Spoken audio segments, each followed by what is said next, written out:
Ethereum is the backbone of tomorrow's internet. Trustless, secure, decentralized, battle-tested. But it's slow and expensive. And during peak hours, it's like trying to drive a Ferrari through a traffic jam. That's where Layer 2s come in. They are faster, cheaper, built to scale Ethereum for the masses. One click and you're swapping tokens for pennies, minting NFTs without gas wars, yield farming without burning over $100 per transaction. They're growing fast, billions in total value locked, millions of users, big brands and Degans all piling in. But here's the real question: which Layer 2 is winning this race? Because not all of them will survive, not all of them will scale, and not all of them deserve your time or your ETH. So let's find out which Layer 2 chain is actually worth using right now.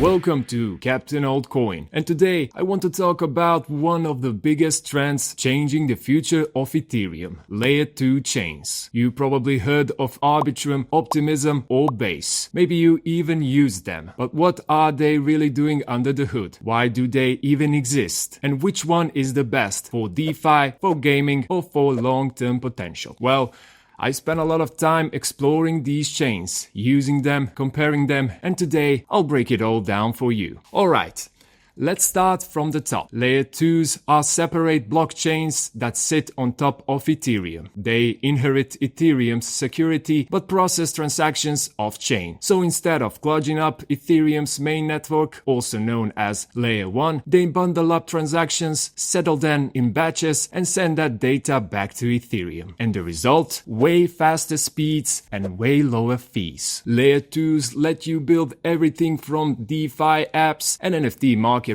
to games and social platforms, all on Ethereum, but faster and way cheaper. Ethereum itself is amazing for decentralization and security, but it just wasn't built for mass adoption. It can only handle about 15 transactions per second. That might work in 2017, but in today's world of NFTs, DeFi, gaming and on-chain everything, it just doesn't cut it. And that's why Layer 2s exploded. They are Ethereum's answer to scaling without sacrificing decentralization. You clearly care about what's next for Ethereum and Layer 2 networks. So do us both a favor, smash that like button, hit subscribe and ring the bell so you don't miss our next important video. We're just getting started with everything Layer 2s are unlocking. And trust me, you'll want to be here for what's coming next. So now, let's talk about the big names. Base is still the relatively new player among Layer 2 chains, launched by Coinbase in 2023. And honestly, it took off faster than anyone expected. It's built using the OP stack, so it shares a lot of tech with Optimism. But what makes Base special is the user experience. You can bridge ETH straight from Coinbase in a few clicks, and you're off to the races. It's super intuitive. What surprised me is how quickly Base became one of the most used Layer 2s in terms of daily transactions and active users. It doesn't have its own token, at least not yet, but it's got a ton of DeFi activity, meme coins, NFT drops, you name it. For beginners or anyone who already uses Coinbase, Base is probably the easiest way to get started with Ethereum Layer 2s. Next up, Arbitrum. This is where things get serious if you're into DeFi. Arbitrum is an optimistic rollup, and in my opinion, it's probably the best Layer 2 for DeFi right now. Uniswap, Curve, SushiSwap,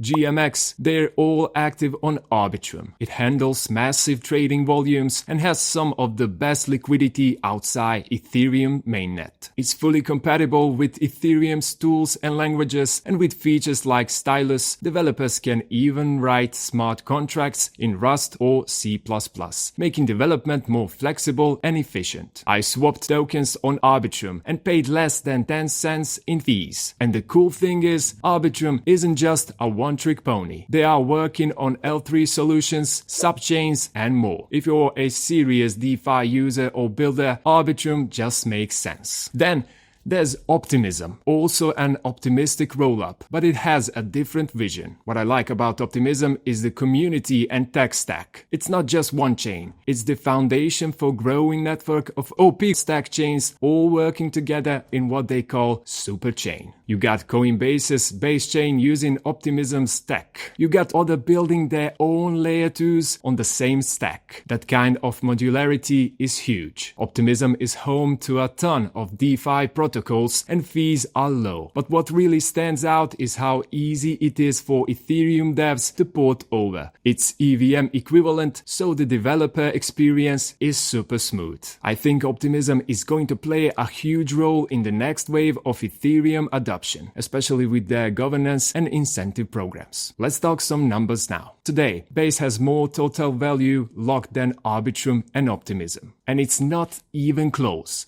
Base has $3.72 billion in TVL. That's ahead of Arbitrum's $2.4 billion and Optimism's $400 million. That's insane when you think about the fact that Base only launched in mid-2023. In under 2 years, it's gone from a brand new chain to the most active layer 2 on Ethereum. I'm seeing more daily users, more transactions, and more DeFi activity on Base than anywhere else. What's really fueling this? In my opinion, it is the Coinbase connection. It's just so easy to use. I can bridge ETH to Base directly from my Coinbase wallet in seconds. No sketchy bridges, no complicated steps. And once I'm on Base, everything just feels fast and cheap. I have swapped tokens, joined farms, minted NFTs, and the whole experience is smooth. If you're looking for the most active, user-friendly layer 2 right now, Base is it. While the Big Four dominated the conversation, there are a few others I think you should keep an eye on. ZK Sync Era. This is a ZK rollup focused on security and scalability. It's still growing, but it's got a real potential. Starknet, another ZK-based chain, but built with its own programming language called Cairo. It's targeting developers who want to push the boundaries. Immutable X. This one's all about gaming and NFTs. Zero gas fees for minting, high throughput, and already powering big Web3 games. Loopring, a more niche ZK rollup, but solid for fast trading and swaps. Each of these chains is doing something different, and that's what I love about Layer 2 landscape. It's not one size fits all, it's modular, flexible, and open. However, a lot of people confuse Polygon as a Layer 2 network. Why is Polygon called fake Layer 2? Polygon main chain, the Polygon POS chain, is an independent sidechain. It has its own set of validators and doesn't post all transaction data to Ethereum. Unlike rollups, Polygon doesn't inherit Ethereum's security directly. It uses a separate consensus mechanism and only periodically checks points to Ethereum. Each Layer 2 chain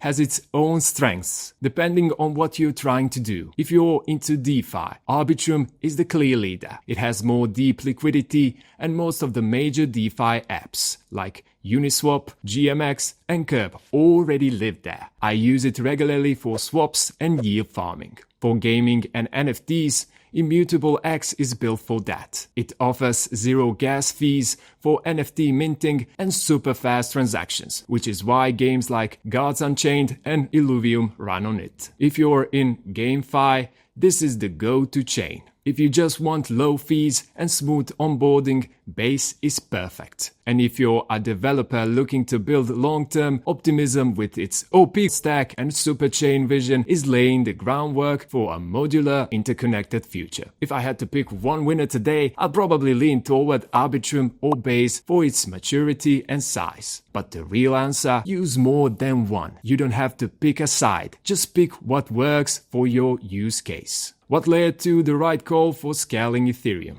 I think Layer 2s were a smart move for Ethereum. Instead of trying to scale everything on the main chain, Ethereum stayed focused on security and let Layer 2s handle the speed and cost issues. And it worked.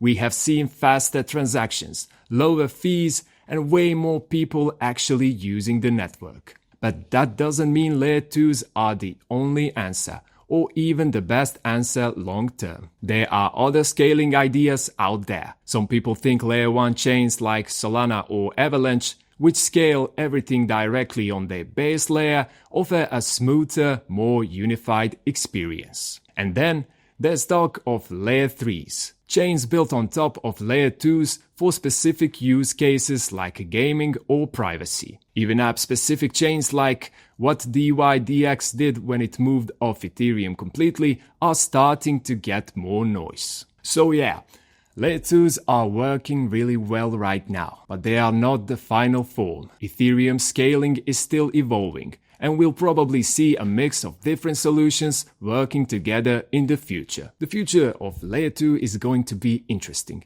in a good way. Ethereum's roadmap is definitely focused on rollups for now. Upgrades like EIP 4844 have already made layer 2s even cheaper to use, which is great for adoption. In some cases, I've seen gas fees drop to under a cent. That's a big win for everyday users. There's also more focus on making these networks work better together. We're starting to see tools that let you move assets between layer 2s like Base, Arbitrum, and Optimism with less friction. And that kind of smooth experience is what we really need going forward. Some projects are even experimenting with layer 3s, new chain built on top of layer 2s for more specialized use cases. It's still early and it can sound a little complex, but the idea is keep pushing performance without overloading the base layer. So yeah, I still think layer 2s will play a big role in Ethereum's future, maybe even the main way people use it. But I'm also keeping an open mind because the space moves fast and there's always something new around the corner. So that's my take on Ethereum's best layer 2 chains. If you're not already using a layer 2, it's not too late. Fees are low, apps are growing, and the tech is only getting better. Let me know in the comments which layer 2 is your go-to, or is there one you think I should explore next? And if you found this video helpful, make sure to like, subscribe, and ring that bell so you don't miss what's coming next. Catch you in the next one.